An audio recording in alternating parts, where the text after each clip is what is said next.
ஒரு பொங்கலுக்கு பார்த்த ஒரு ஃபெஸ்டிவல் மூடு இல்லை. ரொம்ப ஓரேடிக்கா வந்துட்டு ஹிந்தி வேண்டாம் வேண்டாம்னுங்கிறாங்க. அது நிறைய பீப்லாம் போட்டிருக்கனால சரி வர அது பிடிபடலை. ஆக்சுவலாக அது இந்திய எதிர்ப்பை பற்றி ஒரு படம் தான். ஸோ அது அது ரொம்ப நல்லா தெளிவாக சொல்லியிருக்காங்க. சூப்பர் வில்லன் இது மாதிரி எந்த படம் நடிச்சது இல்லை. படம் சூப்பரா இருந்துச்சு, நல்லா இருந்துச்சு. எக்ஸ்பெக்டேஷன்ஸ்லாம் எதுவும் இல்லை, படம் ரொம்ப நல்லா இருந்துச்சு. படம் ரொம்ப நல்லா இருந்துச்சு. ஃபர்ஸ்ட் டைம் பார்க்குறேன், எல்லாம் நல்லா இருந்துச்சு, எல்லாமே நல்லா இருந்துச்சு. ஆமாம்மா, நல்லா இருக்கு, ரொம்ப நல்லா இருக்கு. ஆமாம், ஆக்சுவலாக அது இந்திய எதிர்ப்பை பற்றி ஒரு படம் தான். ஸோ அது அது ரொம்ப நல்லா தெளிவாக சொல்லியிருக்காங்க. நல்லா இருக்கு, பார்க்க நல்லா இருக்கு படம்.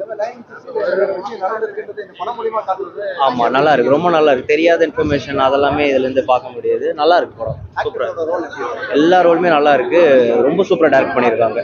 எல்லா ரோலுமே ப்ராமிசிங்காக இருக்கு, நல்லா இருக்கு படம். நல்லா இருக்கு. இல்லை, இதான் ஃபர்ஸ்ட் படம்ன்றதுனால ரொம்பவே புதுசாக இருக்கு அவரோட ஷேடும். நல்லா இருக்கு. தேங்க்யூ. பரவாயில்ல, பார்க்கலாம், அவ்வளோதான். ஃபர்ஸ்ட் ஹாஃப்ல லவ் போர்ஷன் ரொம்ப அதிகமாக வச்சுருந்தானுங்க. லவ் பாட்டும் கொஞ்சம் அதிகமாக தான் இருந்தது, செட் ஆகல. செகண்ட் ஹாஃப் ஒரு மாதிரி நல்லா தான் போச்சு. ஆனால் ஒரு பொங்கலுக்கு பார்த்த ஒரு ஃபெஸ்டிவல் மூடு இல்லை. ரொம்ப ஓரேடிக்கா வந்துட்டு ஹிந்தி வேண்டாம் வேண்டாம்னுங்கிறாங்க. தமிழ்நாடு தாண்டினா எல்லா இடத்துலையும் ஹிந்தி தானே இருக்குது. இப்போ நான் வேலை பார்க்குற இடத்துல எல்லாரும் ஹிந்தி தான். ஆனால் எனக்கு ஹிந்தி தெரியாதுன்னு என்னைய ஒரு மாதிரி பார்த்துட்டு இருந்தானுங்க.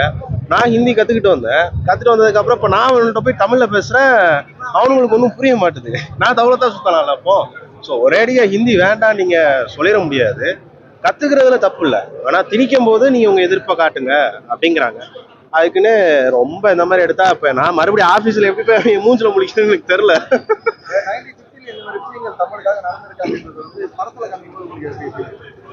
நல்லா பண்ணியிருந்தாங்க. ஃப்ரேமு செட் எல்லாமே நல்லா பண்ணியிருந்தாங்க. ஜெயம் ரவி கொண்டுட்டாப்புல, அவர் ஆக்டிங் சூப்பராக இருந்துச்சு. ஜெயம் ரவி கண்டிப்பாக சொல்லி ஆகணும். ஃபர்ஸ்ட் ஹாஃப் வந்தாப்புல, செகண்ட் ஹாஃப்ல அவருக்கு வந்துட்டு அலங்கார பந்தல் கட்டி விட்டாங்க நினச்சேன். இந்த படத்துல டான்ஸ்லாம் இல்லைண்ணா, வந்து லவ் சாங்ஸ் வச்சிருந்தானுங்க. அது பார்க்கலாம், பட் சொல்லிக்கிற அளவுக்கு பெருசா இல்லை. இருந்தாலும் ஒரு ஃபெஸ்டிவல் படம் மாதிரி இல்லை. பராசக்தி இல்லை. கொடுத்த காசுக்கு ஓகேண்ணா, நல்லா இருந்தது. ஓகே, டாக்குமெண்ட்ரி படம் மாதிரி இருக்குதுங்க. இப்போ உங்களுக்கு நீங்க கேள்விப்பட்டிருப்பீங்களா 96ல இந்த மாதிரி விஷயம் நடந்திருக்கு அப்படின்ட்டு? ஆமா, ஏஜ் நீங்க எனக்கு கேள்விப்பட்டேன். பட் ஆனா அதை நீங்க கலந்துருப்பீங்களான்னு தெரியாது. பட் ஆனா இந்த படத்தை அந்த பார்க்காதவங்க பார்க்கறதுக்கு ஒரு சான்ஸ் கிரியேட் பண்ணிருக்காங்க. அதை எப்படி பாக்குறீங்க?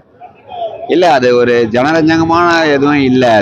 அது நிறைய பீப்லாம் போட்டிருக்கனால சரி வர அது பிடிபடலை. அதனுடைய தாற்பயம், அதனுடைய அம்சம்லாம் இருக்கிற மாதிரி எனக்கு தெரியல. எங்க மிஸ் பண்றாங்கன்னு நினைக்கிறீங்க?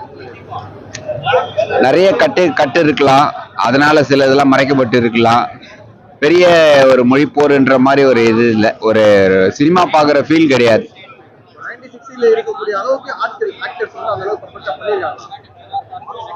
சொல்லலாம், அந்த விண்டேஜ் மூவ்மெண்ட் மாதிரி எடுத்திருக்கிறாங்கன்னு சொல்லலாம். தவிர நிறைய இடத்துல அது செட்டிங்ஸ்ன்ற மாதிரியும் தெரிய வருது.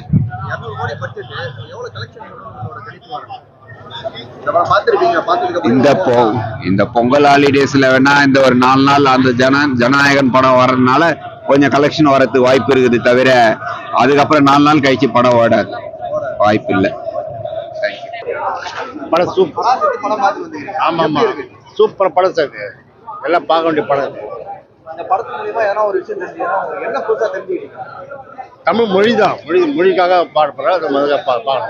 1960களில் இந்த மாதிரி பிரச்சனைகள்லாம் நடந்திருக்குன்றத படத்துல காமிக்கும் போது உங்களுக்கு எப்படி ஃபீல் ஆச்சு? இல்லை, உண்மை நடந்த கதை தானே இது. 1960 உண்மை நடந்த கதை தான். அதை எப்படி பாக்குறீங்க? அது உண்மை பாராட்ட விஷயம். இது எல்லாமே பார்க்கணும், பார்க்கணும். அதுக்காக நடிகர்கள்லாம் மெனக்கிட்டு இருக்காங்களா? ஆமா ஆமா, சூப்பரா நடிச்சிருக்காங்க. எல்லாமே நல்லா நடிச்சிருக்காங்க. எல்லாமே. ஹீரோயினுக்கு யாரா ரோல் இருக்கா? ஹீரோயின் ரோல் இல்லை, அது சிவகார்த்தின்னு சொல்ல நினைச்சிருக்காரு. அவர் இவரு அண்ணாதுரை அவரும் நல்லா நடிச்சிருக்காரு. சூப்பரா. Super villain. இது மாதிரி எந்த படம் நடிச்சது இல்லை, நல்லா நடிச்சிருக்காரு. ஹீரோவா நடிச்சா நல்லா இருக்குமா இல்ல ஒரு வில்லனா கண்டிப்பா பண்ண நினைக்கிறேன். ஆமா ஆமா, அந்த அளவு நல்லா. அது சூப்பர் சார். ஜிவி பிரகாஷ் அந்த லேடி டைரக்டர் சூப்பரா பண்ணிக்காங்க.